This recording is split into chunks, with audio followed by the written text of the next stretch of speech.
नमस्कार दोस्तों, फिर से स्वागत है आपका आपके ही चैनल, आपके ही यूट्यूब परिवार में। तो देखिए, बड़ी इलायची तो कंटिन्यू तेज़ी की तरफ चल रही है, तो मेरे हिसाब से इसमें घबराने की ज़रूरत नहीं है। लेकिन फिर भी कुछ चर्चा और कुछ भावों पे चर्चा कर लेंगे। साथ में कुछ कमेंट्स के ऊपर भी चर्चा करेंगे। कभी-कभार बंधु लोग, दोस्त लोग, भाई लोग, अपने ही यूट्यूब परिवार के लोग, कुछ कभी-कभी ऐसा मस्त कमेंट कर देते हैं जो आपके साथ में शेयर करने में थोड़ा अच्छा लगता है। तो कुछ कुछ कमेंट्स नहीं, आज एक ही कमेंट्स है, उसके ऊपर भी चर्चा करेंगे, साथ में भाव के ऊपर चर्चा कर लेंगे दोस्तों। लेकिन चैनल पर नए हैं तो चैनल को सब्सक्राइब ज़रूर कर लीजिएगा और वीडियो को लाइक करना मत भूलिएगा। लगता हो शेयर का लायक है तो शेयर भी ज़रूर कर दीजिएगा। देखिए, पहले तो चर्चा कर लेते हैं कि इलायची की, कि इलायची के अंदर जिस तरीके से अभी तेज़ी का जो माहौल बना हुआ है और आगे भी देखिए बना हुआ ही रहेगा। क्योंकि कल मैंने आपको बताया था कि इतने दिनों तक जो है नेपाल के अंदर किसी तरह की हलचल नहीं थी। नेपाल बिल्कुल साइलेंट वे के अंदर चल रहा था।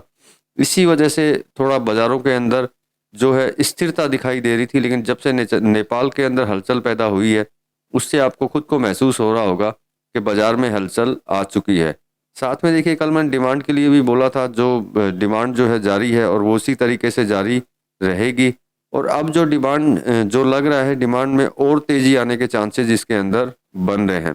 अब कई भाई जो बार-बार रिपोर्ट्स करते हैं कि यूएई की जो एक्सपोर्ट की बारे में आप बताइए। तो देखिए, मैंने पहले भी बताया था आपको कि थोड़ा बहुत करके माल जो है यूएई की तरफ कंटिन्यू जा रहा है।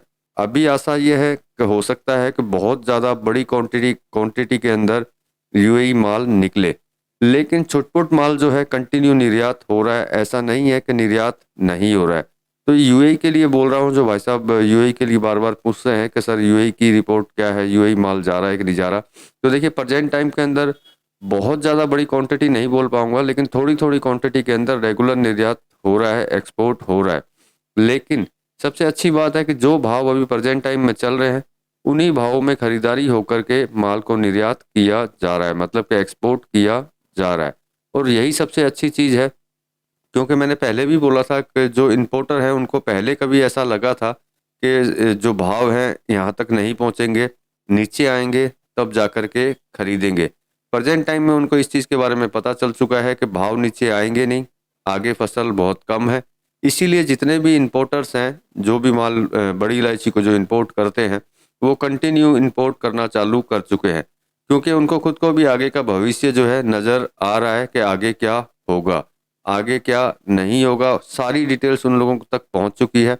इसीलिए जो भी भाव, जिस समय भी जो भाव चल रहा है प्रेज़ेंट डे के अंदर, आज अगर कोई सौदा कर रहा है तो वो आज के भाव के अंदर ही सौदा करके निर्यात करना चालू कर चुका है। और ये निर्यात जो है इसी तरीके से आगे बढ़ती रहेगी। और देखिए, लोकल डिमांड के बारे में कल भी बोला था, जितनी भी मसाला इंडस्ट्रीज़ हैं वो नो डाउट वो खरीदेंगी। उसके बाद में रिटेल की दुकानदारी जो है वो अब जो है धीरे-धीरे पिक पकड़ने में पिक पकड़ना मतलब चालू हो ही चुकी है, पिक पकड़ रही है और आगे जाकर के और पिक पकड़ लेगी। तो देखिए, ये तो थी थोड़ी-सी बात बड़ी इलायची की। भाव के ऊपर बाद में चर्चा करेंगे। पहले एक कमेंट्स पे चर्चा करते हैं। एक भाई साहब ने कमेंट्स किया है जिनका नाम है वीरेंद्र जैन 3675।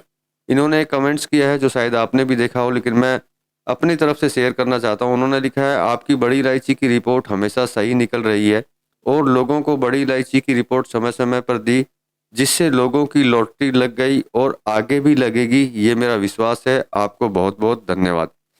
तो वीरेंद्र जी, देखिए, मेरा काम है सिर्फ सही रिपोर्ट आप तक पहुँचाना, आप सभी तक। और जिन्होंने मेरी रिपोर्ट को समझा, लॉटरी सिर्फ उन्हीं के लिए लगी है।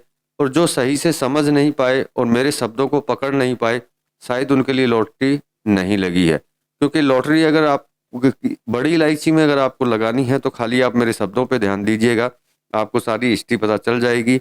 आपको क्या करना चाहिए, क्या नहीं करना चाहिए, वो भी वीरेंद्र जी आपको भी पता चल जाएगा। और जो समझेगा उन सबको पता चल जाएगा और उन सब की लॉटरी लग जाएगी। बाकी वीरेंद्र जी, बहुत-बहुत धन्यवाद। आपने कमेंट्स किया और इतना सुंदर कमेंट्स किया। मेरा काम आगे भी यही रहेगा। कोशिश मेरी हमेशा ये रहेगी कि मैं आपका विश्वास कभी भी ना तोड़ूँ और हमेशा इसी तरह की जो जानकारी है, सही जानकारी आप तक पहुँचाऊँ, जिससे कि आपको किसी न किसी भी एंगल से, किसी भी तरीके से आपको बेनिफिट हमेशा होता रहे। तो ये तो थे वीरेंद्र जैन जी का कमेंट, जिनके ऊपर चर्चा की। अब भाव की अगर बात करते हैं, तो देखिए, नेपाल टॉप जेजे की बात करते हैं तो बिल्कुल शांत है। अभी 1385 के ऊपर चल रही है। लेकिन नेपाल टॉप जेजे में हमेशा ये हुआ है कि अभी अगर शांत है तो तूफान आने से पहले की ये शांति नजर आती है कि शायद तूफान आने वाला है, इसलिए ये शांत है। क्योंकि पिछली बार भी ऐसा ही हुआ था, बहुत दिनों तक शांत था, फिर एकदम से तूफान आया था, एकदम से धमाका हुआ था। तो मतलब कि नेपाल टॉप जेजे 1385 के ऊपर शांत है, और धमाके का हमको इंतजार रहेगा कि नेपाल टॉप जेजे में कब धमाका होता है। अब एक्सीलेंट जेजे की अगर बात करते हैं तो वो 1417 रुपये में है, थोड़ी सी तेजी के साथ में है वो। और नो डाउट आज एक्सीलेंट जेजे में भी थोड़ा सा धमाका हुआ है, 10 रुपये की तेजी इसके अंदर आई है।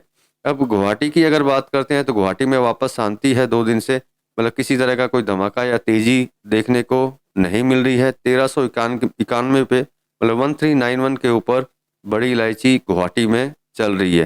तो ये मेन भाव थे, बाकी भाव आप स्क्रीन के ऊपर देख ही रहे हैं कि जिस भी वैरायटी का है वो स्क्रीन पे आपको नजर आ ही रहे हैं कि किस तरह के भाव और कौन सी क्वालिटी के क्या भाव चल रहे हैं।